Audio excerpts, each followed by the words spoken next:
जी बड़े गुरु जी, भैया आ रही है। प्रणाम गुरु जी। आ रही गुरु जी। महादेव। ओम सदाशिव समारंभां शंकराचार्य मध्यमाम् अस्मदाचार्य पर्यन्तां वन्दे गुरु परंपरां। वाक्यकारं वररुचिं भाष्यकारं पतंजलिं पाणिनिं सूत्रकारं च प्रणतोऽस्मि।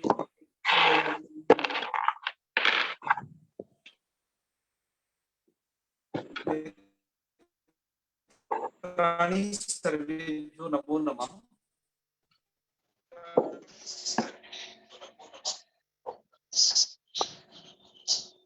चलो, मेल कर रही होगी ना, आपको सही आ रही है? श्याम जी, थोड़ा दिक्कत हुई थी गुरु जी अभी बीच में, एक बार आप। अच्छा, आवाज कट रही है क्या? गुरु जी हाँ, हल्की फुल्की कटी थी, अब ठीक आ रही है। यदि ऐसा बीच में हो तो मुझे मैसेज छोड़ना, नहीं तो आप बता ही देना, ठीक है? ठीक है गुरु जी, ठीक है। ठीक है, हम दूसरे डिवाइस से भी जुड़े हुए हैं, तुरंत से कनेक्ट हो जाएंगे। जी जी। अभी तो ठीक आ रही है भैया। ओके ओके, अपना लाइव सेशन स्टार्ट रहेगा।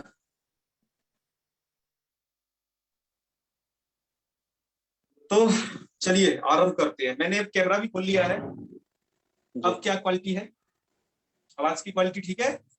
हाँ अभी ठीक है भैया। चलो शुरू करते हैं। मित्रों, आज हम पढ़ने जा रहे हैं ऋग लकार। ऋग लकार वो लकार है जिसका अपने जीवन में आप लोग यूज नहीं करते हैं। आप इसका भी यूज करना सीखें, हमारा यह प्रयास है। अतः हम इसको आपको विशेष रूप से पढ़ाने जा रहे हैं। वैसे तो लोग बाग 5 ही लकार यूज करते हैं और वो नहीं करते, इसको तो कभी भी नहीं करते। इसकी जगह ज्यादा से ज्यादा वो भविष्य काल वाला लिट लकार को पढ़ करके या फिर लिंग लकार का प्रयोग करके चले जाते हैं। तो हम अब जानते हैं कि इसका प्रयोग हमें कैसे करना है और इसके क्या रूप बनेंगे, उसकी क्या प्रक्रिया होगी, आज ये बातें जानेंगे। और हम उपसर्गों का योग करने पर कितने सारे रूपों की सिद्धि कर सकते हैं, इसके बारे में भी आज हम विस्तार से जानेंगे। तो चलिए, आज की क्लास बहुत ही ज्ञानवर्धक होने वाली है, इसे ध्यान से सुनते रहे। मित्रों, यह जो है ऋग लकार जो विधायक सूत्र है, इस सूत्र का अर्थ बहुत देर में क्लियर होता है प्रायः छात्रों को। हमने यह प्रयास किया है कि यह आपको जल्दी से जल्दी सूत्र का अर्थ आ जाए, तो इसके लिए कुछ प्रयास किए गए। चलो देखते हैं कहां तक सफल होते हैं, आप ये निर्णय करेंगे। सूत्र है आपका ऋग लकार विधायक के लिंग निमित्ते ऋग क्रियातिपत्तौ। लिंग निमित्ते लिंग क्रियातिपत्तौ। सूत्र में आप पदों को देखेंगे। लिंग निमित्ते यह सप्तम्यंत पद है, लिंग यह प्रथमांत पद है, क्रियातिपत्तौ ये भी सप्तम्यंत पद है जी। तो हमें सूत्र को देखने से इसमें भविष्यति की अनुवृत्ति आती है, भविष्यति गम्यादेह सूत्र द्वारा। तो सूत्र का अर्थ कुछ ऐसे बन पड़ता है जो कि यहाँ पर भट्टो जी दीक्षित और उनके शिष्य वरदराजाचार्य जी ने लिखा। ऐसे बनता है कुछ, जैसे लिंग निमित्ते है सबसे पहला वाला शब्द, ध्यान दीजिएगा। मैं आपको ऐसा इसलिए बता रहा हूं सूत्रार्थ, कि आपको ये पता चल सके कि आपके सूत्र में जो शब्द है वो उसमें से कितने सारे पद वृत्ति में हैं और कितने सारे एक्स्ट्रा हैं और किन पदों का क्या अर्थ है, ये सभी जानकारी आप इसके माध्यम से कर पाओ। ठीक है जी। तो अब देखिए, सबसे पहले है लिंग निमित्ते। लिंग निमित्ते का यह जो सूत्रकार ने तो किया लिंग निमित्ते, और इसको वृत्तिकार क्या लिख रहे हैं, वृत्ति में इसको लिखा उन्होंने हेतु हेतु मद भावादि लिंग निमित्तम तत्र। इतना जो अर्थ है ध्यान देंगे, हेतु हेतु मद भावादि लिंग निमित्तम तत्र, यहां तक जो अर्थ है वो लिंग निमित्ते का अर्थ है श्याम सुंदर जी। उसके बाद मैंने आपको बताया था कि इसमें भविष्य की भी अनुवृत्ति आ रही है तो उसका अर्थ कर दिया है फिर भविष्यत्यर्थे। जी ठीक है, और लृंग जी जो पढ़ा गया है सूत्र में उसका तो लृंग स्यात् ऐसा अर्थ कर दिया है।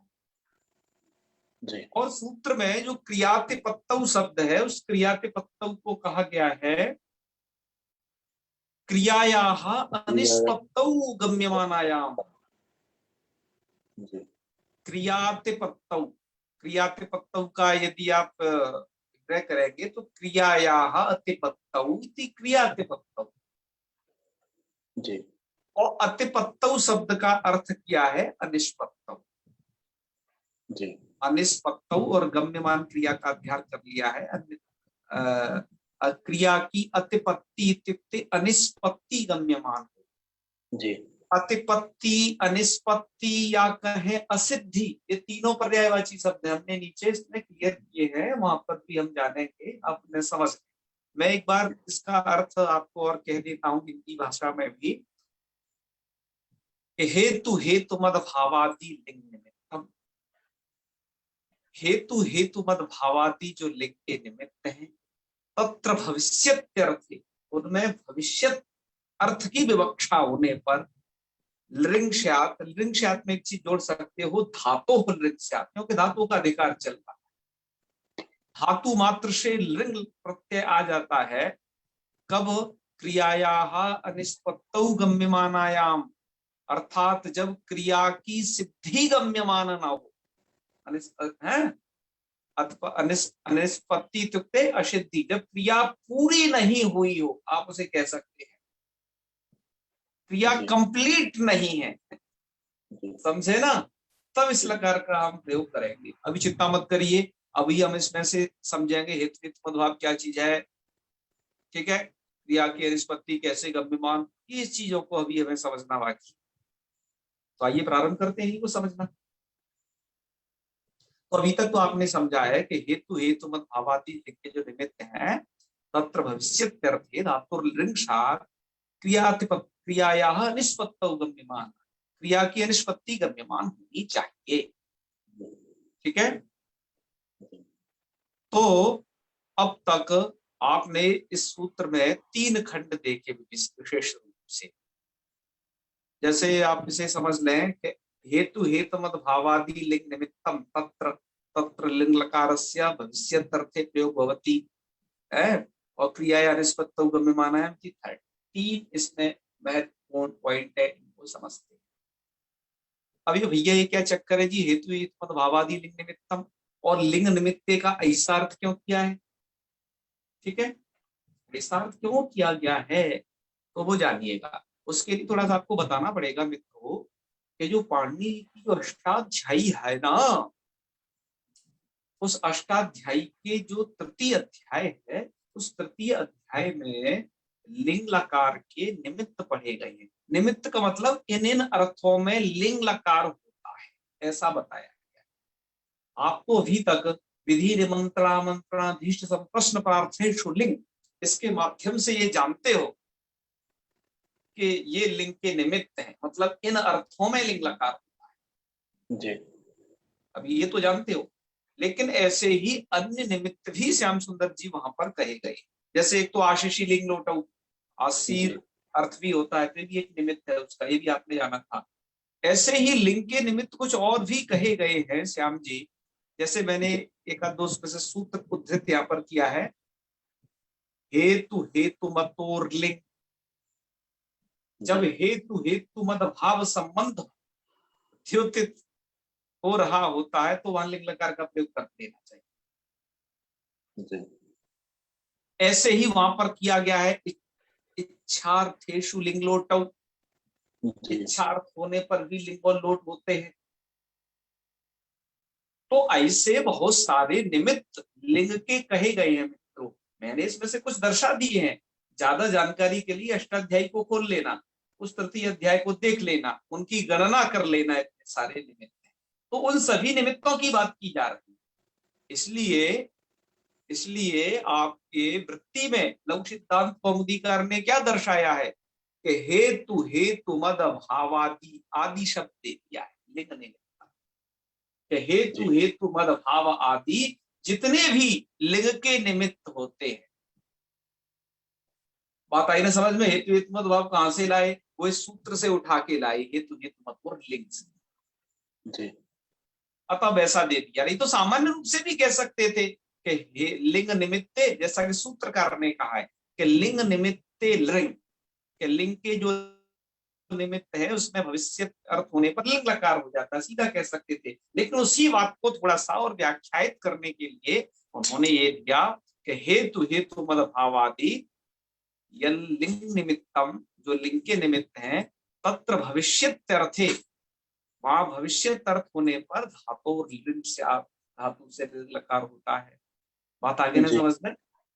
जी चलो, अब हम अभी तक ये समझ चुके हैं मित्रों के सूत्र में लिंग निमित्ते का जो अर्थ हेतु भावादि किया गया वो कैसे और कहां से किया गया।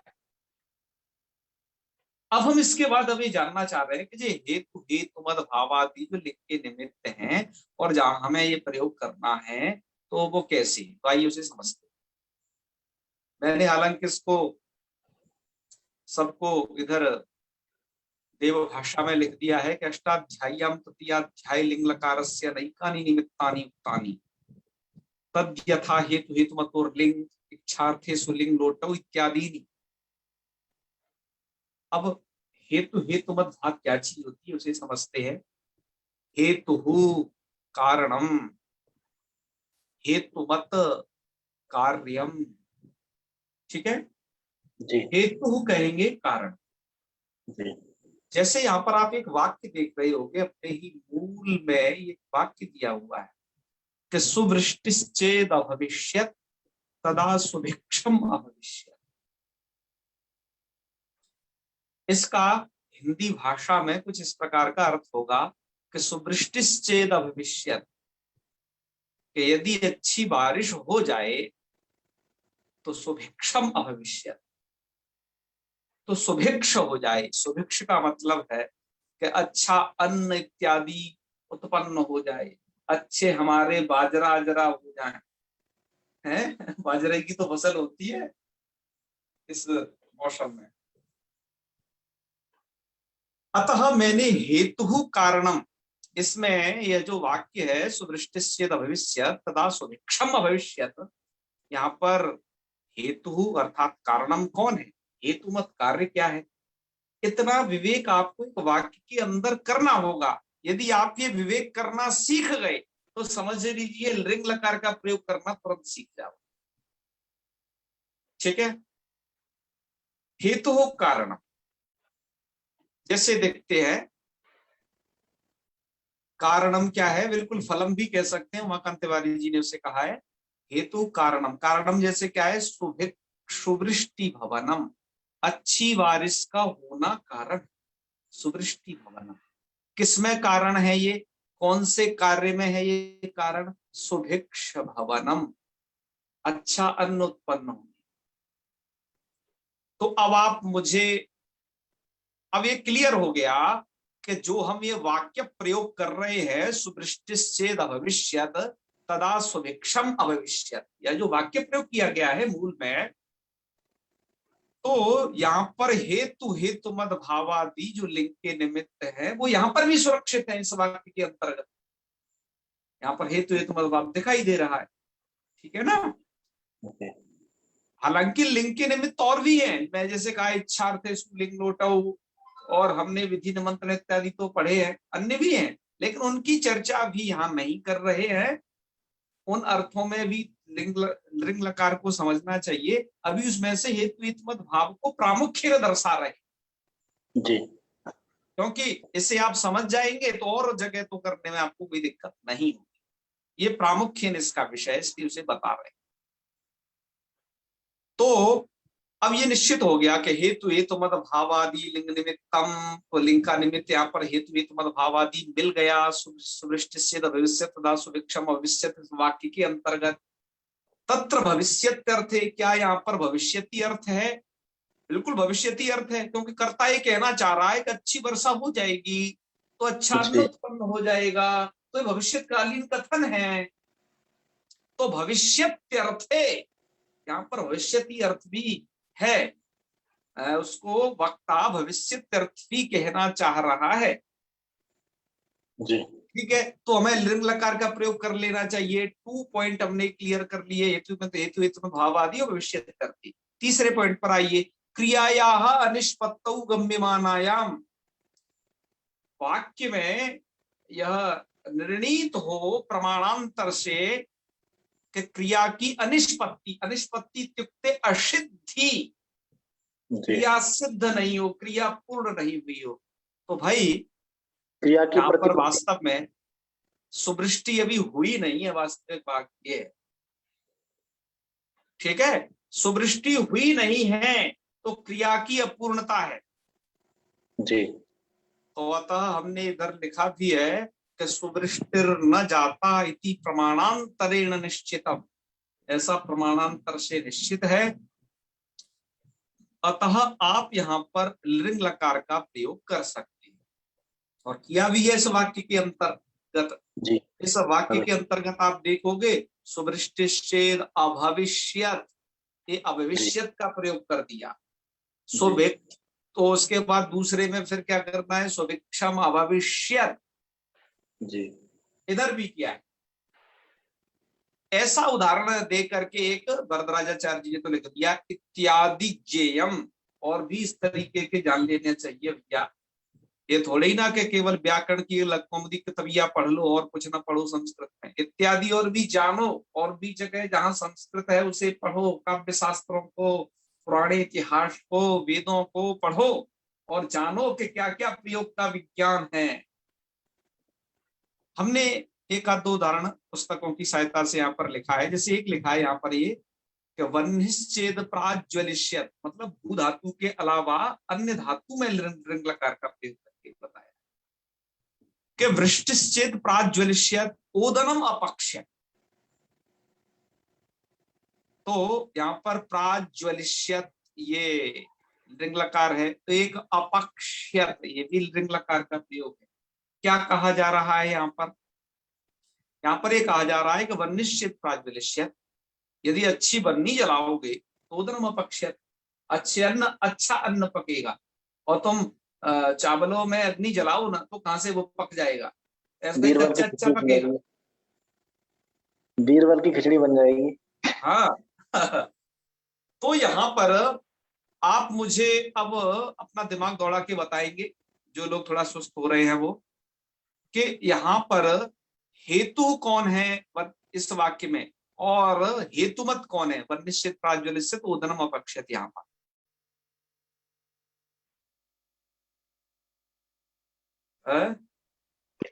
तो वह्निश्चेद प्रज्वलिष्यत, चलनम हेतु, जी ठीक है, और ओदनस्य पचनम, अपक्षत कह रहा है ना वो, जी यह जो हेतुमत है अर्थात काव्य हेतु। तो आप ऐसे ही कार्य कारण भाव को पकड़ना वाक्य के अंतर्गत। हमने जो वहां पर उदाहरण दिए हैं इनको तो समझ के और उदाहरण अन्य किताबों से भी आप प्राप्त करना और उसे करना बढ़िया से। तो ये आपको कुछ इसका समझ में आया कि किस तरीके से हमें यह प्रयोग करना है?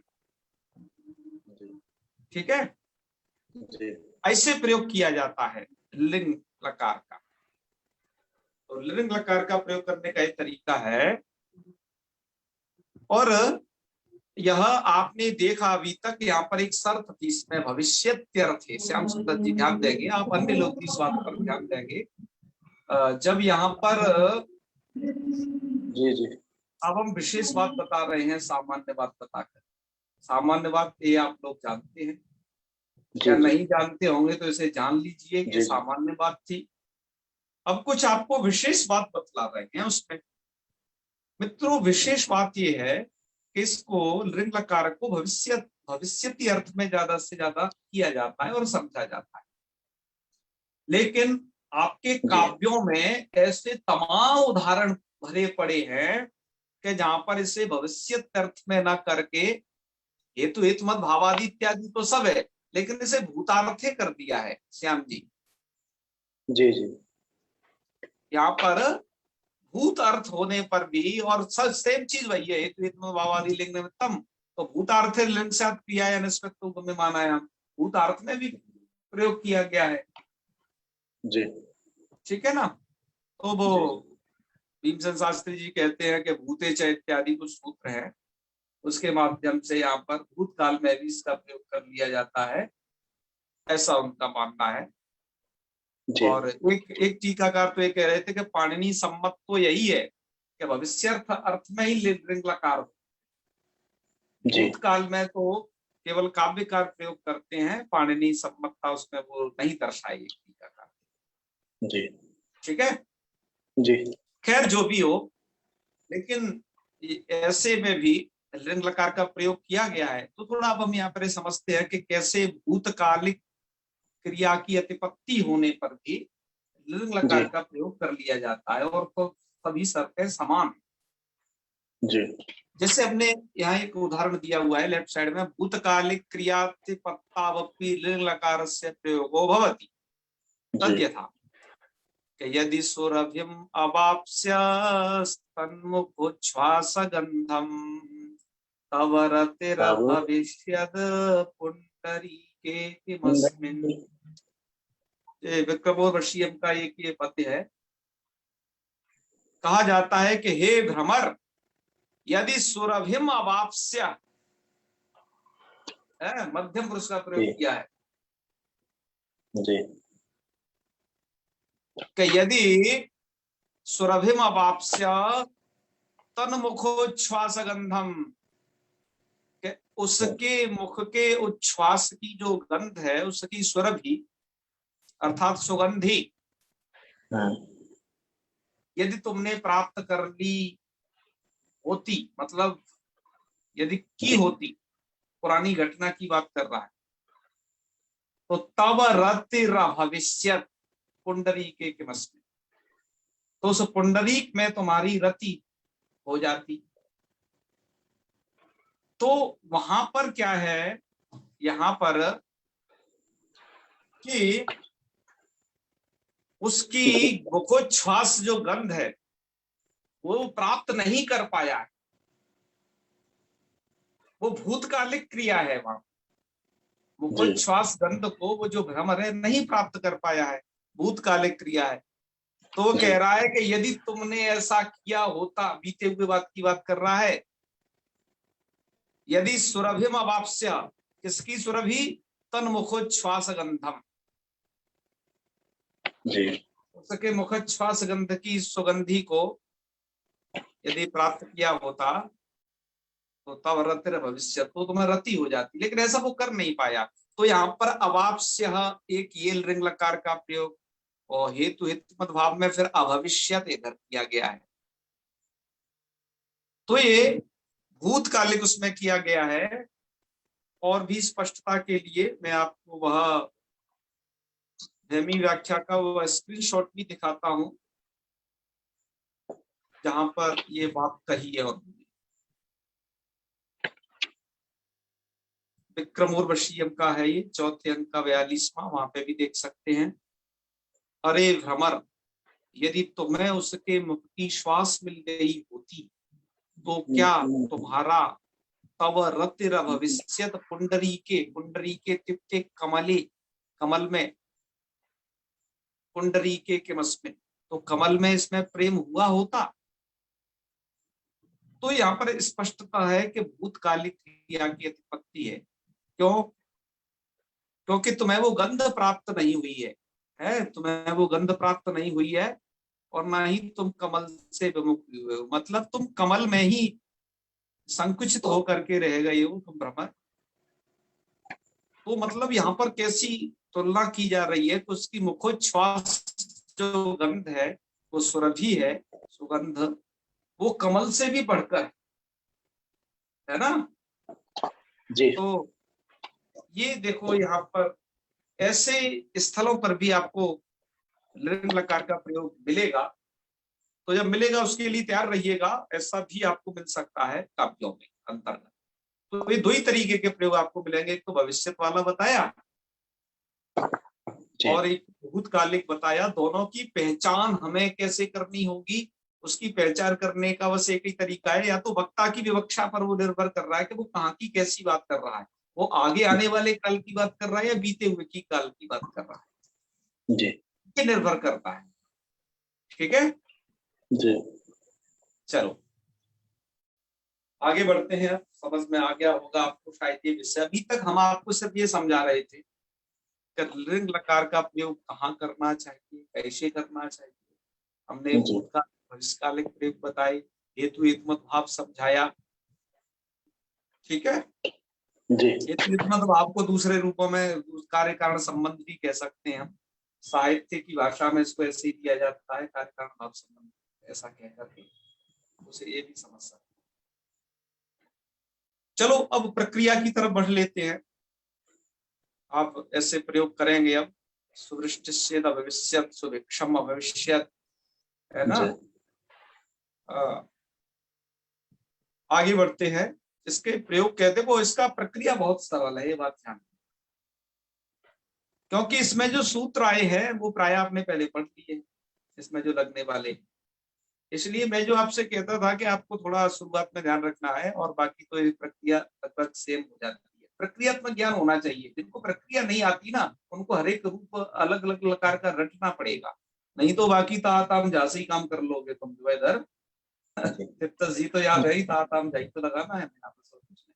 आइए प्रक्रिया को देख लेते हैं। देखो मित्रों, कुछ भी नहीं है, भू धातु से लिंग लकार लाएंगे। किस अर्थ में लाएंगे? हेतु हेतुपद भावादि जो अर्थ है, मतलब लिंग के जो निमित्त है उसमें भविष्य अर्थ में आप लिंग लकार ले आएंगे। क्रिया की अनिष्पत्ति गम्यमान हो, यह आवश्यक है। ठीक है, लिंग लकार के लिए तो स्थिति हो जाएगी भूला, और एक कर्तार्थ में आया है टिप आ जाएगा भूति, और पहले ही अट कर लेना। तो अट भूत टिप का त बचाया, क्योंकि नित लकार चल रहा है ना, इसलिए तस्य सूत्र याद रखना। नितों में कहीं पर भी लकारों के दो विभाजन किए थे, नित लकार और टित लकार। टित लकारों में तो इकार सुनाई देता है, नित लकारों में इकार सुनाई नहीं देता है। इसलिए इतस्य सूत्र द्वारा यहाँ पर क्या कर लिया जाता है, इकार का लोप कर लिया जाता है, तो क बचता है ये। उसके बाद आपने सूत्र पढ़ा था श्याम जी, शतासी लुटो हो, धातु से से और तासी प्रत्यय होते हैं, लरी लुटो हो था उसमें, तो लरी से वहां पर दो का ग्रहण किया गया था। मूल में आया था कि लरी इत्यनेन लिंग लिटोर ग्रहणम, तो लिंग लिटोर ग्रहणम मतलब आप लिंग लकार पढ़ रहे, तो इसलिए यहाँ पर क्या हो जाएगा, स्या नाम का प्रत्यय हो जाएगा। जी सूत्र कौन है, याद रखोगे ना, शतास सिद्धि लुट। जी एक तो लुट लकार में होता है, और दो जगह जल्दी आती है वहां होता है। कर लिया आपने स्या, तो स्थिति हो गई अभूष्यत। यहाँ पर ध्यान रखेंगे, अब ती की कौन सी संज्ञा है, सार्वधातुक संज्ञा। स्या की कौन सी संज्ञा है, आर्धातुक संज्ञा। ठीक है ना, आर्धातुक संज्ञा है, अतः पहले कार्य कर लेते हैं। आर्धातुक बलादि, बलादि यदि कोई आर्धातुक होता है तो उससे क्या कर लिया जाता है, इडागम कर लिया जाता है। इडागम करने का सूत्र याद रखना, आर्धातुक बलादि, बलादि होना चाहिए, आर्धातुक होना चाहिए। आपका स्या हर जगह होगा, मतलब हर जगह का मतलब तातम झा इत्यादि 9 जगह होगा। इन 9 स्थानों में से स्या जब हर जगह होगा तो हर जगह स्या को इडागम होगा, क्योंकि बोला आर्धातुक। जी तो कृपा करके स्या को इट करते रहे। तो श्या को जब आप इट कर दोगे तो स्थिति हो जाएगी आपकी भू ई श्या। अब जो श्या का शा है उसे मैंने मूर्धन्य में भी बदल दिया, आदेश प्रत्यय को इंतजार नहीं करवाया कि आगे तक उसे रोक रखूं, मैंने यहीं पर उसे लगा दिया। ठीक है जी तो स्थिति क्या हो गई, अभूईष्यत।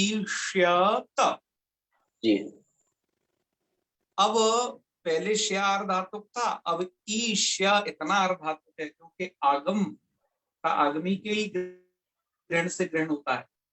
जी अतः अब यहाँ क्या कर लीजिए, एक सूत्र था गुण विधायक, सार्वधातुक अर्धातुक, एगंत अंग को गुण हो जाता है सार्वधातुक सार्वधातुक प्रत्यय के परे रहते, तो भू को यहाँ पर गुण हो जाएगा।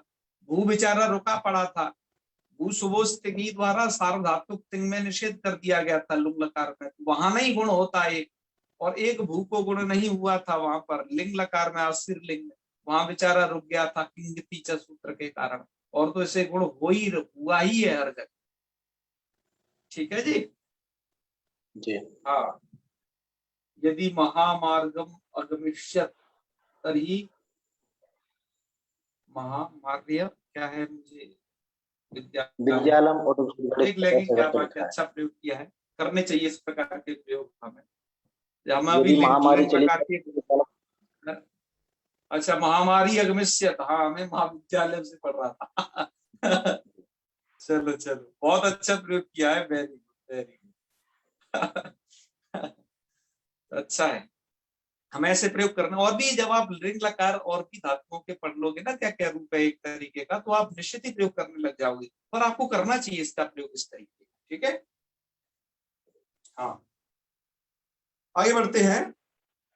आपने गुण कर लिया तो स्थिति बन गई अभोईष्यत, सार्वधातुकार धातु से गुण किया है, उसके बाद आपको अब आदेश कर देना है, गुण और अब आदेश, अब आदेश इस चलावा द्वारा वही है, तो रूप बन जाएगा अभविष्यत। क्या रूप बन गया श्याम जी? अभविष्यत। हाँ, अभविष्यत में ये ता ही तो आपने जोड़ा है केवल एक्स्ट्रा, जी जी बाकी तो आपको यहाँ क्या कर लेना है, अभविष्य तो हर जगह बना के तैयार रखिए भैया, ध्यान दो रॉ मेटेरियल पर। मैंने कहा ना प्रकृति भाग को संपन्न कर लेते हैं। अब भविष्य में देखो आप जान रहे हो कि देखो ये अट हर जगह होगा, श्या और इट हर जगह होगा, को गुणावादिश हर जगह होगा, तो अभविष्यत को एकदम रेडीमेड बनाए रखिए, है ना। जी इतना आप बनाए रखोगे, ये वाला प्रत्यय वाले पार्ट को अब आप समझ जाइए, प्रत्यय वाले पार्ट को समझ जाइए, उसको जोड़ना मात्र है बस, और उसके सभी रूपों की सिद्धि हो गई।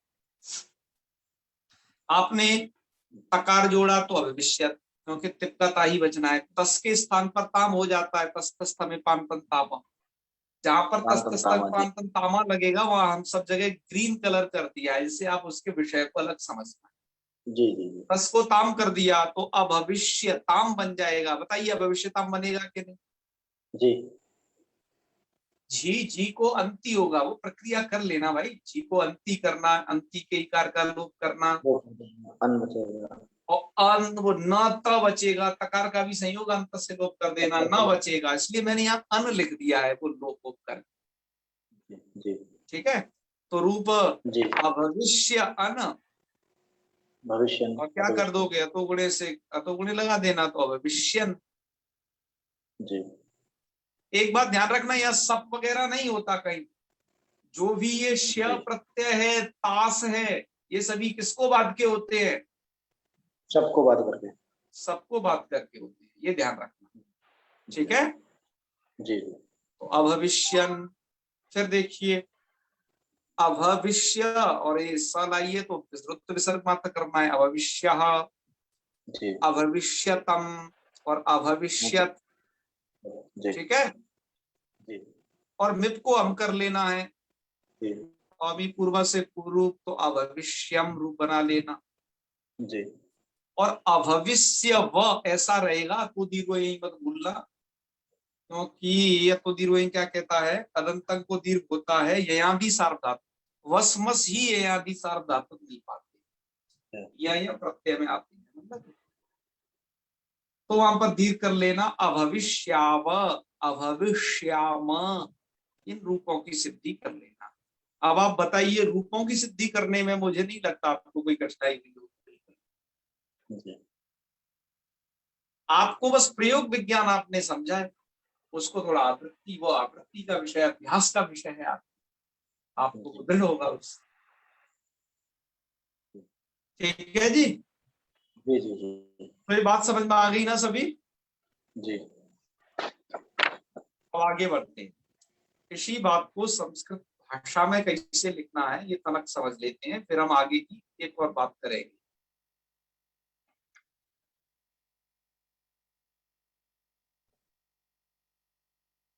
तो चलिए,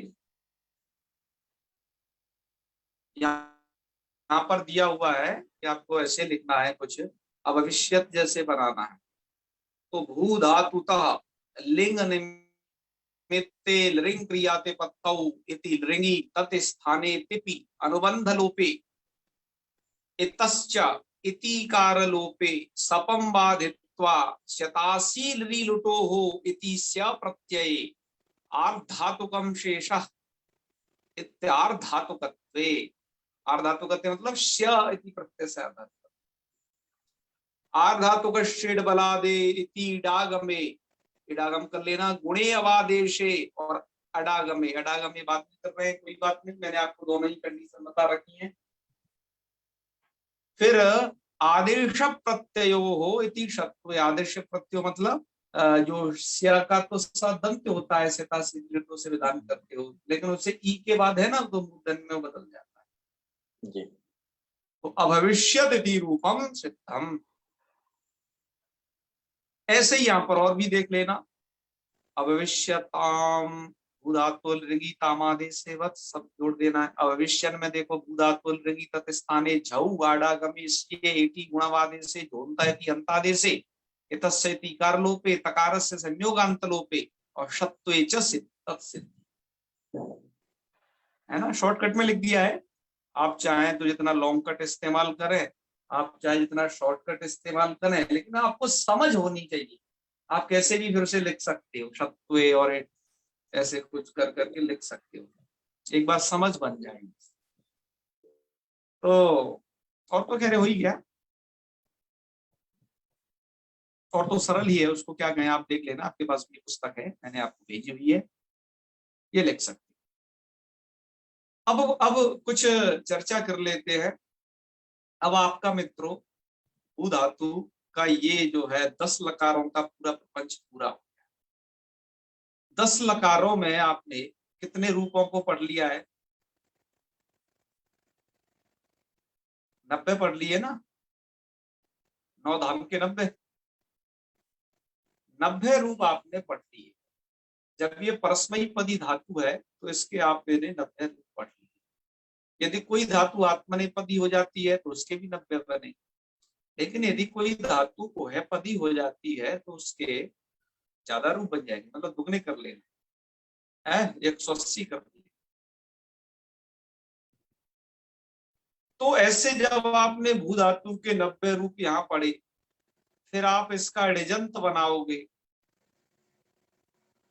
तो 180 रूप वहां पढ़ोगे, सन्नंत में फिर पढ़ोगे आप 90 रूप।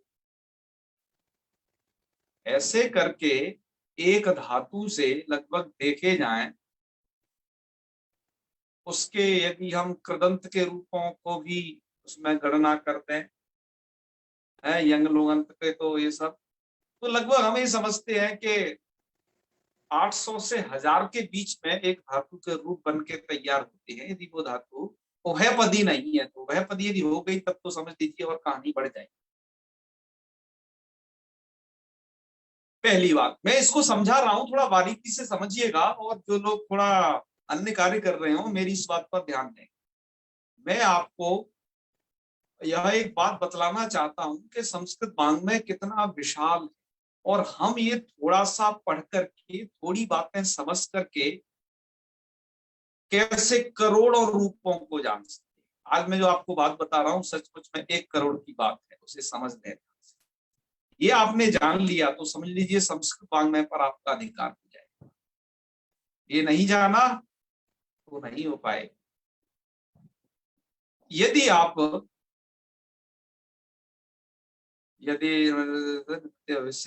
वेरी गुड, आप लोग बहुत अच्छे अच्छे वाक्य बना रहे हैं। आप लोग मेरे से ग्रुप में भी जुड़े हुए हैं, मुझे कुछ वाक्य बना करके भेजना अवश्य है, देखूंगा कौन कितने अच्छे बढ़िया वाक्य बना रहे हैं। ठीक है, अवश्य भेजना। और जो लोग मुझे फेसबुक पर सुन रहे हैं वो भी सुन लें, वो भी कुछ 2-4 वाक्य आज लिख करके जाए, मतलब एक वाक्य तो हर कोई लिखे। ठीक है, चल।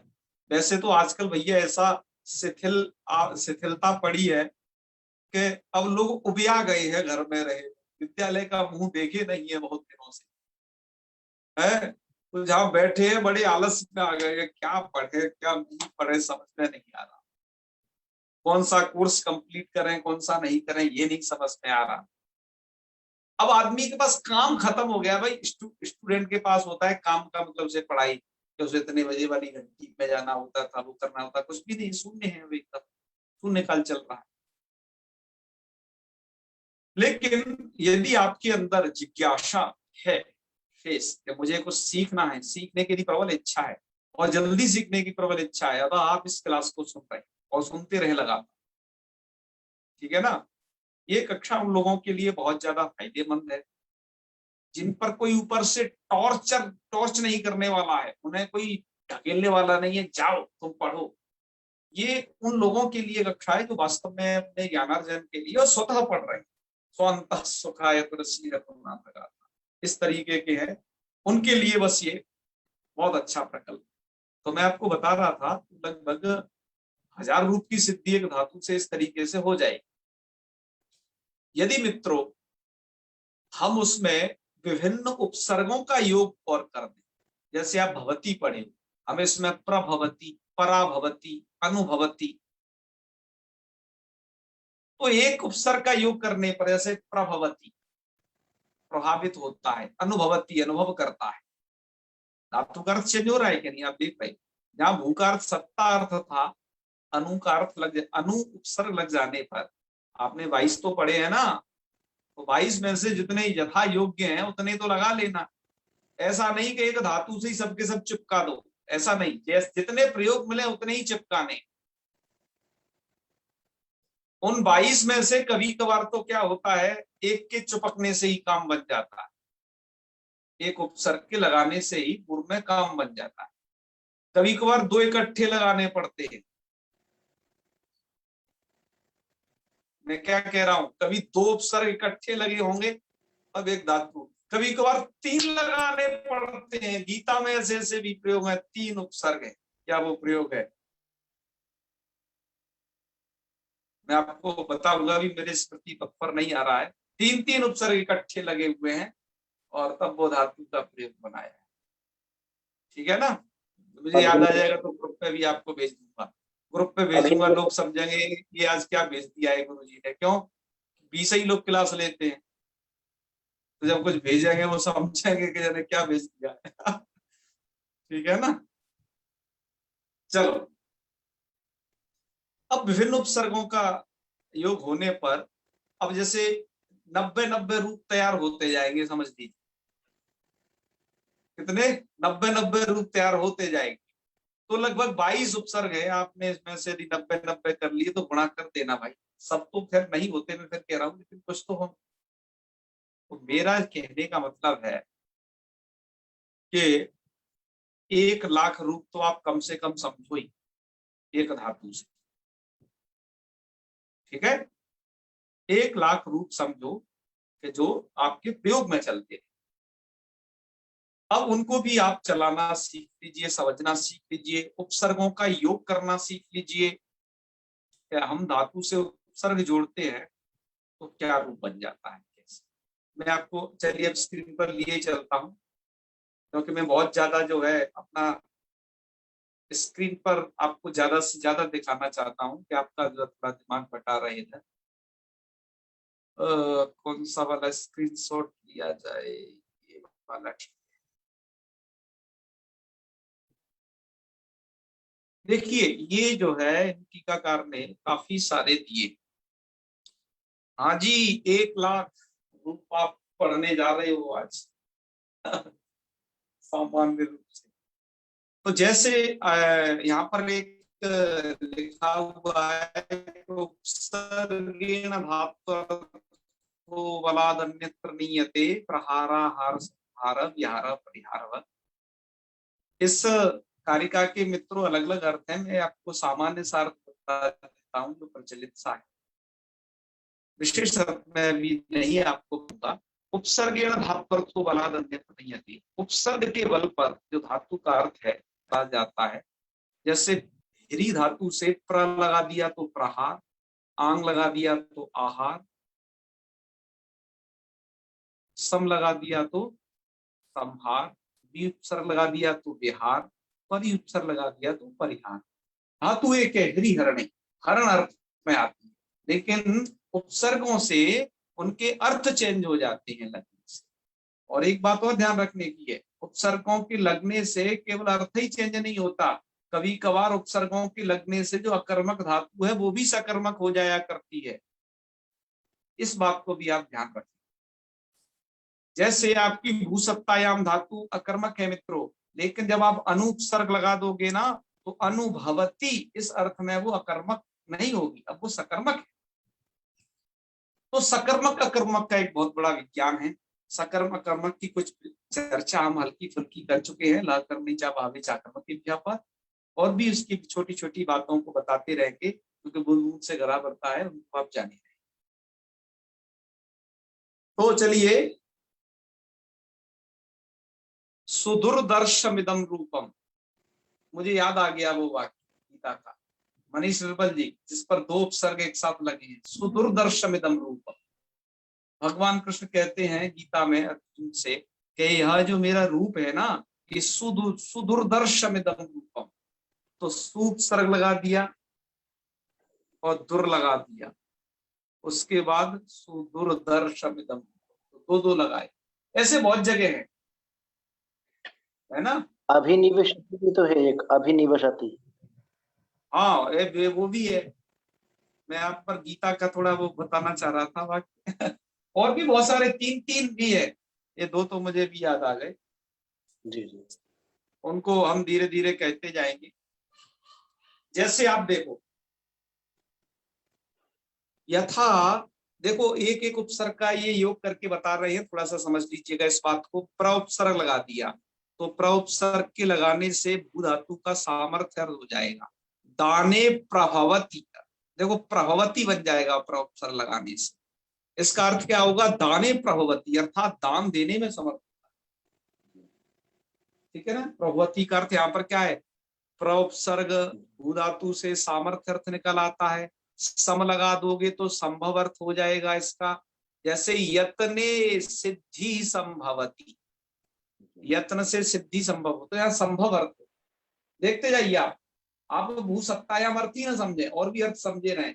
एक धातु पढ़ लिए, समझ लो कि अनुवाद के लिए तैयार हो गई लगा लगा के उपसर्ग। ऐसे ही उद उपसर्ग लगा दिए तो उत्पत्त अर्थ हो जाएगा, जैसे उत्पत्ति अर्थ हो जाएगा। जैसे क्षेत्रे बीजम उद्भवती, उद्भवती मतलब उत्पन्न होता है, ये उद्भवती हो गया। अभी लगा दोगे तो अभिभव अर्थ हो जाएगा, अभिभवती। परि लगा दोगे तो तिरस्कार अर्थ हो जाएगा, परिभवती मतलब तिरस्कार करता है। अनु उपसर्ग लगा दिया तो अनुभवती, अनुभव अर्थ हो जाएगा। लिख भी रहे कि धातुश्च सकर्मको भवति, इन अर्थों में धातु सकर्मक होती है। उदाहरण भी सबका एक साथ दे रहे हैं कि बलवान शत्रुन अभिभवती, अभिभव अर्थ हो गया। और परिभवती तिरस्कार अर्थ करना भी बता रहे हैं कि खलह साधुम परिभवती, खल साधु अर्थात सज्जन पुरुषों का तिरस्कार करता है। उद्योगी सुखम अनुभवती, उद्योगी अर्थात जो परिश्रमी व्यक्ति है वो सुख का अनुभव करता है। समझ गए ना। ये तो आपने उपसर्गों का योग देखा मित्रों। ऐसे ही आपने कुछ अव्यय भी पढ़े हैं ना, निपात संज्ञक।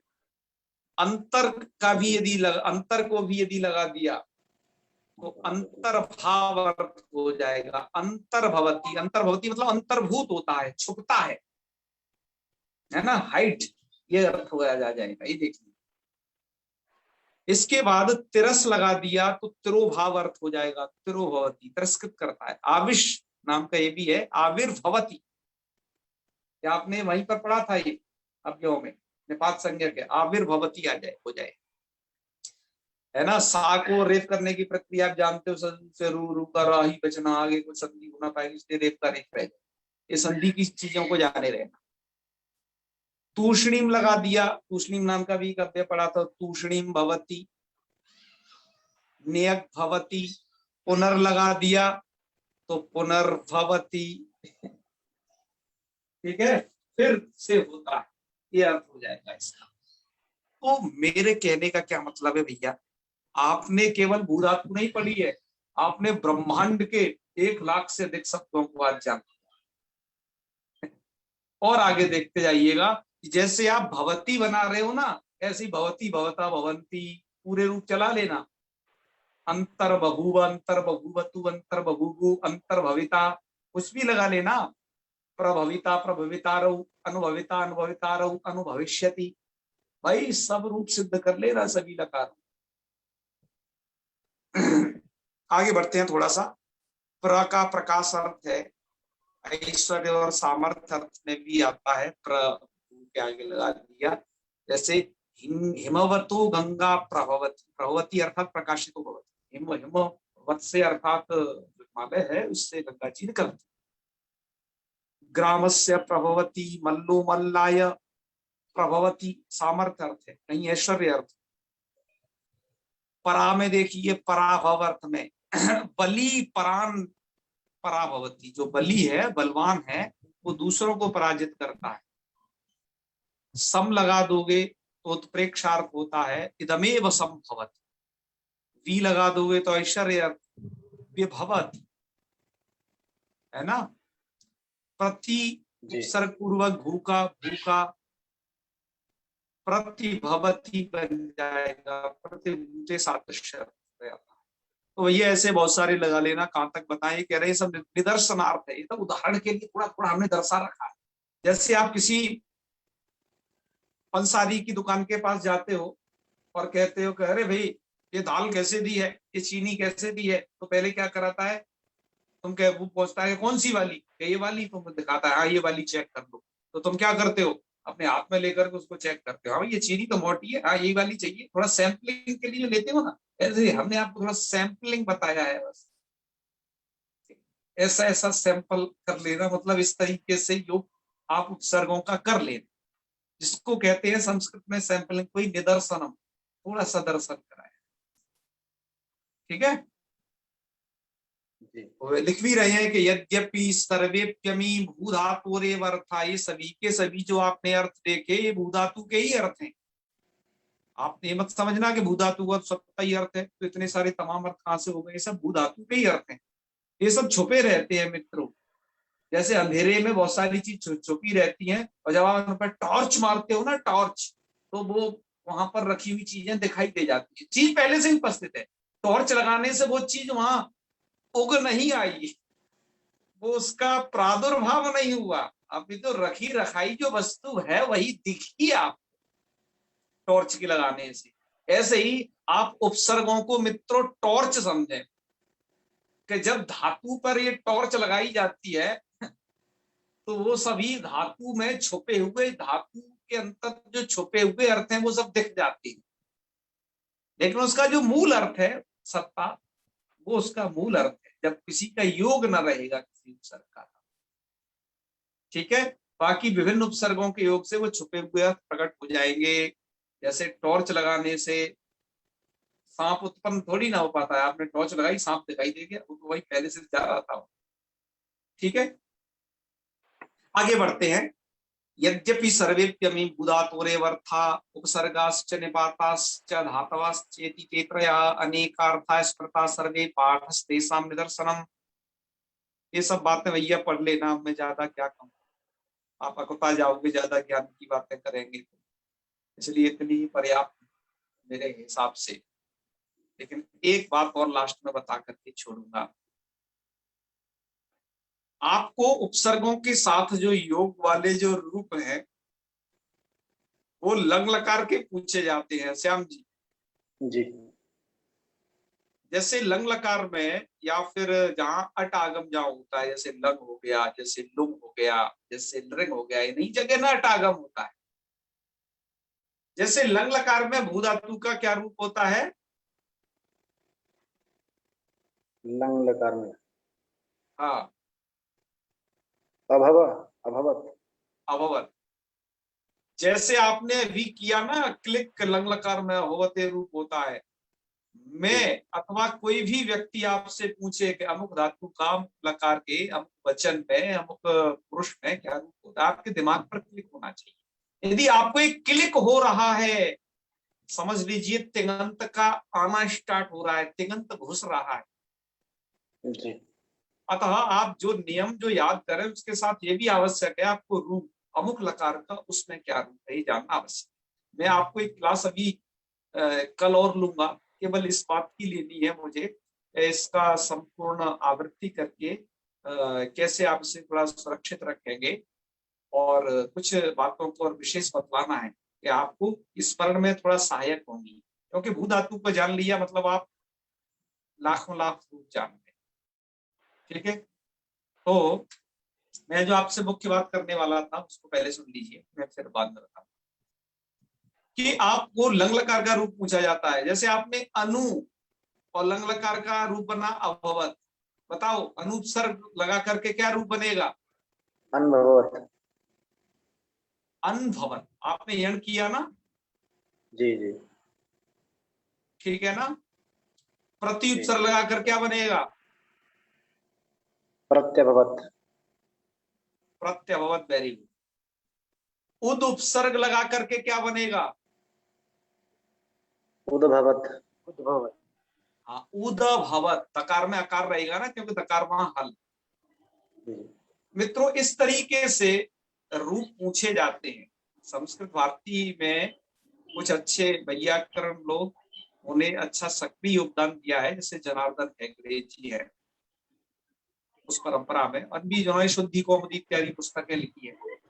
तो अब वो लोगों का पूछने का स्टाइल बदल गया है। वो लोग तुमसे रूप अब ये नहीं पूछते कि भवती भवता सुनाओ, वो उपसर्गों का योग लगा करके डायरेक्ट लंग लकार में ले आते हैं कि यहाँ का बना के दिखाओ। एक इंटरव्यू में हमसे पूछे थे कुछ ऐसे। तो आप इसमें भी समर्थ हो, आप इस चीज को भी जाने, हर एक विधा को जाने, हमारा ये आशा। तो चलिए आज बात को हम यही समाप्त करेंगे। आपको यदि कुछ पूछना है तो आप पूछिएगा अवश्य। कल कुछ बातें और अवश्य बताएंगे आपको। पूरा भू धातु का कल सुन लीजिए। जैसे कहते हैं ना भैया, 7 दिन की कथा में जो उपस्थित ना हो पाए वो अंतिम दिन की कथा में उपस्थित हो जाए तो सब सार को जान जाएगा, है उसे श्रीमद् भागवत का फल मिल जाएगा। ऐसा कहते हैं कि नहीं मनीष निर्मल जी? ऐसे ही आपने विगत ये 15 दिन की कक्षा, मतलब हमारी लगभग ये नहीं 15 से कुछ ज्यादा क्लासें हो गई हैं, ये कक्षाएं आपने नहीं सुन पाई हो, आप कल की कक्षा मिस ना करें, उसको जान लें, वो आपको आगे भी सहायक होगी। ठीक है, तो उसको जान लीजिएगा और आपको संपूर्ण कक्षाओं के पढ़ने का फल मिलेगा उससे। ठीक है मनदीप जी, मैं मनदीप जी को देख रहा हूँ काफी दिनों बाद, है ना? तो आप लोग जाने रहना, अन्य लोग भी हैं इस तरीके से। ठीक है, और एक गर्मी बड़ी लोगों को निराश कर रही है पढ़ाई के प्रति, क्या बताएं, है बड़ी मुश्किल से मन करता है कुछ करने का, सोने में ही निकल जाता है बहुत सारा टाइम, बटन दब जाता है सोने वाला। चलो खैर, ये आपके छुट्टी के दिन थे, मैं समझता हूँ लोग गर्मियों में प्राय अपना समय दर नष्ट कर देते हैं। आपने कुछ समय निकाल करके, हमने भी अपना कुछ समय निकाल करके शास्त्राध्ययन को किया है, निश्चित ही सफलीभूत होगा। अब जैसे ही वर्षा ऋतु आएगी और उसके धीरे धीरे हम इसे बढ़ा करके जल्दी जल्दी इस ग्रंथ को समाप्त करेंगे, आप चिंता नहीं। पर मैं विश्वास है मुझे कि आपको ये ग्रंथ अब निश्चित समझ में आने लगा होगा, और जिन्होंने पहले इस ग्रंथ को पढ़ा भी है, मैं यह विश्वसित हूं फिर भी कि उन लोगों को एक नए तरीके से कैसे पढ़ना है, क्या हमें पढ़ाना है, उसका एक दिशा मिला होगा कि इतना सारी चीज इस लघु सिद्धांत कौमुदी में है, केवल मूल में ही ये दिशा उन्हें निश्चित मिली। तो आपको कुछ पूछना है पूछ लीजिए। अब हम करते हैं पाठ का समापन, क्योंकि समय भी हो गया है भैया। ठीक है,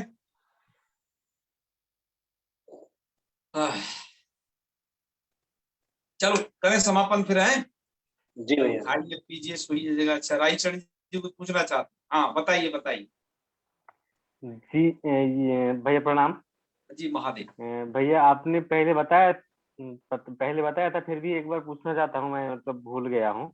ये धातु और जो प्रत्यय है, इन दोनों में से किसका कार्य पहले करना चाहिए? धातु और प्रत्यय में से किसका कार्य पहले करना चाहिए, है ना? मुझे यह है कि देखो, हम जो है हर बार जब रूप सिद्धि कर रहे हैं तो प्रकृति और प्रत्यय दोनों एक साथ लाते हैं। मतलब जब प्रकृति आएगी तो उससे कोई कोई प्रत्यय आएगा, जैसे भू धातु से लुक लाए या फिर उसे तिप लाए।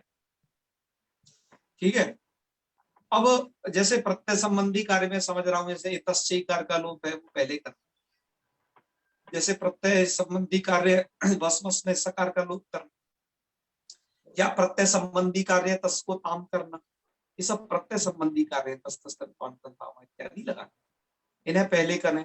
या प्रकृति वाले कार्य है जैसे भू धातु से सब करना, या सबको बात करके स्या वगैरह कुछ भी करना, त्रेड़ा गम धातु इत्यादि करना, ये कैसे करने चाहिए।